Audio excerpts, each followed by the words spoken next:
So can you explain to them what the difference is between appreciation and inflation in economic terms? Well, in appreciation, you would think of the real value of an asset over time. If it's appreciating, it is gaining a value. But if its price is only rising as a reflection of inflation, really a loss of value of the money that you're using to measure prices, then it's not a real appreciation.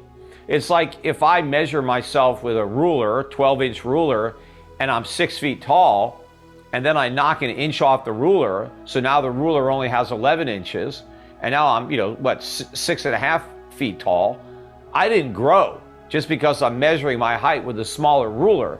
So if the dollar loses value and now you price your assets in dollars that have diminished value, that doesn't mean that the asset is actually appreciated. It just means the currency that you're measuring it in has depreciated. And I think that's really what's going on with residential real estate.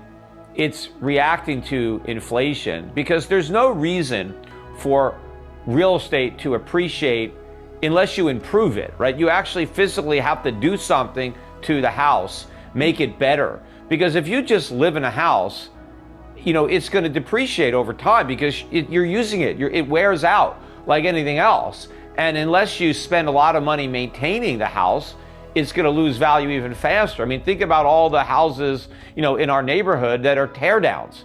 I mean, what is a tear down? A house that used to have a lot of value and now it's worthless because it's out of date, and people want to get rid of it and build something new. What could make real estate appreciate is if the location, for example, becomes a lot more desirable, again, like what we're experiencing here, where you have a lot more demand for real estate in one area, but that would come at the expense of a loss of demand for real estate someplace else. Because if a lot of people want to move into a particular location because now that location is more desirable, well, they're moving from someplace else. So that other location is becoming less desirable. So in aggregate, you're not seeing any real increase in value. You're just seeing some markets going up as other markets are going down. But to see the entire real estate market going up by 2% or 3% a year, that's really a reflection of money losing value and therefore real estate being more expensive to buy, even though it's depreciating because you're using it, right? But then if you improve it, if you buy a house and you add a bedroom or you redo the kitchen and you make it nicer, that can make it more valuable because you added value, you spent money. But once you've made those improvements, as you use them, the house gradually deteriorates again because you're using it. Just like you buy a car, nobody buys a car and expects it to be more valuable after they've driven it for a few years. It loses value. Houses also lose value. They just lose value more slowly than cars. Except in this time when used cars are selling at their 25-year peak. It's crazy, right? Parallel. Well, that's inflation. That's really what's going on, where used car prices, and I think used car prices are going to keep rising, but again, it's because the money is falling.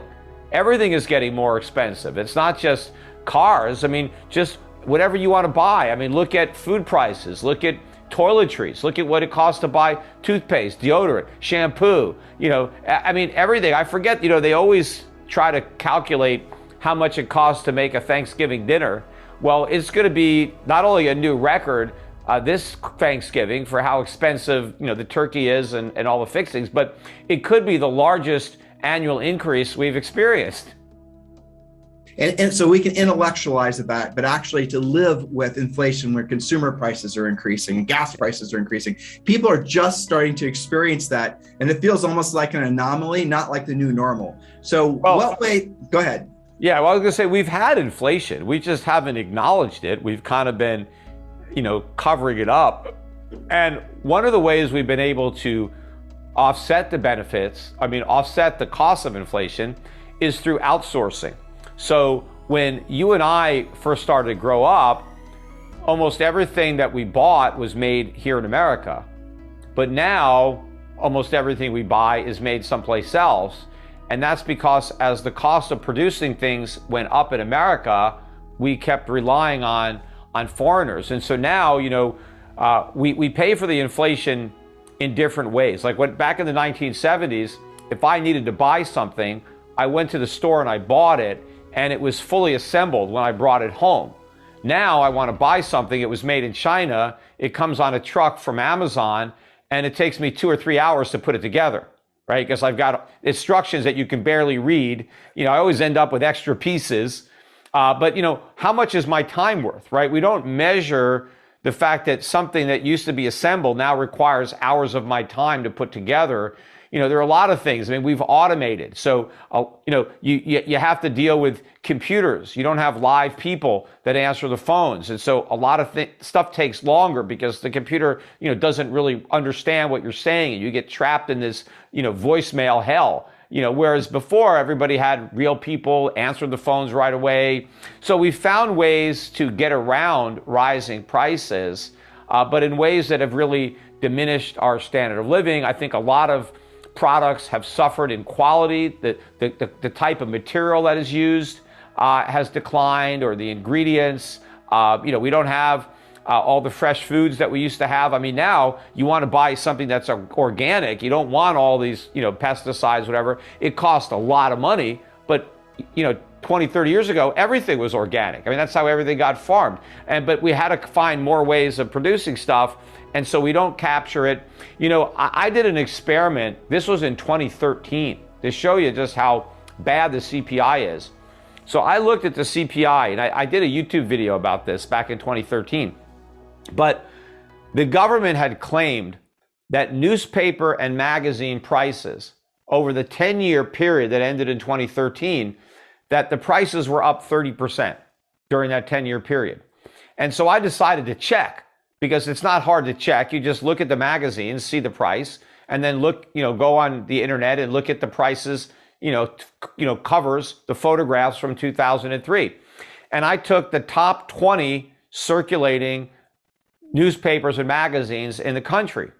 And when I actually compared the price written on the cover in 2013 with the price written on the covers in 2003, the actual rate of increase was about 130%, not 30%. So there was a 100% increase that somehow got missed by the CPI. Now, how? I have no idea.